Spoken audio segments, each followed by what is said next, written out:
Today we are talking about choosing activities that help balance the risks we take when heading to the outdoors.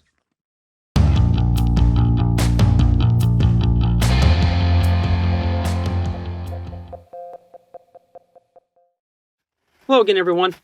I'm Jason. There are lots of ways to look at risks. I don't know what the odds are. They're greater than zero. We can talk about objective risks, the risks that come from outside of us, usually from our environment, versus subjective risks, the risks we carry with us, like maybe an overinflated sense of our abilities or some such.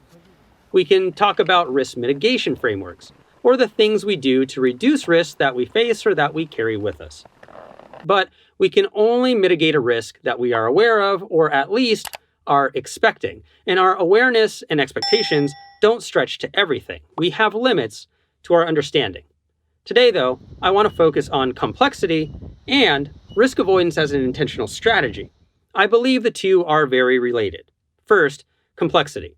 The more complex an environment, the harder it is to be aware of and therefore mitigate all of the risks. This, for example, is why gym climbing is so much safer than alpine climbing.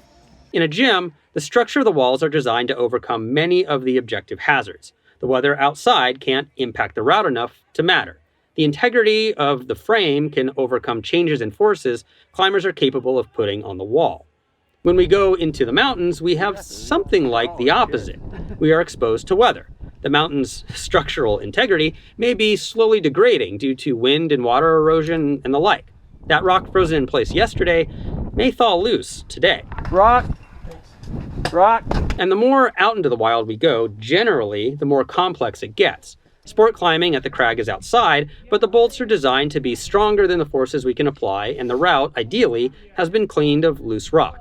It won't be as controlled as the gym, but will be far more controlled than the alpine. And trad climbing at the crag is less controlled than a sport climb, but more so than super dynamic alpine environments. The point is that complexity both creates hazards and, like anything complex, limits our ability to perceive all of those hazards with clarity. So now let's bring in the second concept, risk avoidance. Taken to the extreme, this is as simple as you can't get hit by falling rock if you aren't outside under the cliff to get hit by the rock. But we're climbers. We're not going to do that. We can turn the inevitable mathematics of risk slightly in our favor by thinking about rationing complexity, though. The amount of time we spend in complex environments necessarily increases the probability of risk finding us, so we can be conscious of how much time we spend in highly complex environments. There are lots of ways to do this, and it is up to each of us to find the right balance in our outdoor life. But I do encourage us to think about this consciously. As a personal example, I've done some expeditions to very complex places with lots of objective hazard, but I don't go to those places all the time. I go to still complex but single-day outings more frequently. This limits my exposure to the changing variables that come with multi-day, highly committing routes. And then there is going on single-day, more moderate climbs, or in stable summer weather with little dynamic range in precipitation or temperature, and therefore fewer unseen variables. Then there are crag days. Then sport climbing days. Then scrambles.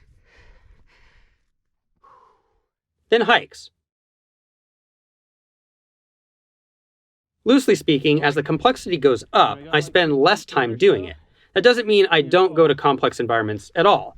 And it doesn't mean that I don't go through stretches of time where I am dealing with complexity more frequently.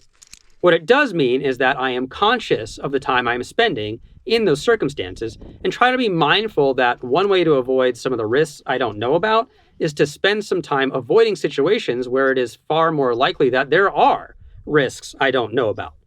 That's my personal pathway to hopefully enjoying a lifetime of climbing.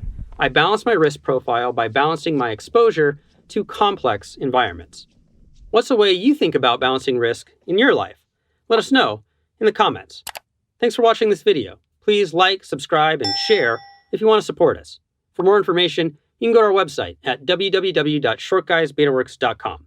You can check out last week's video about the impact of audacity and self-belief on our outdoor experiences, or you can check out our entire Mental Health Awareness Month series. We'll see you next week and keep on getting more out of that big outside.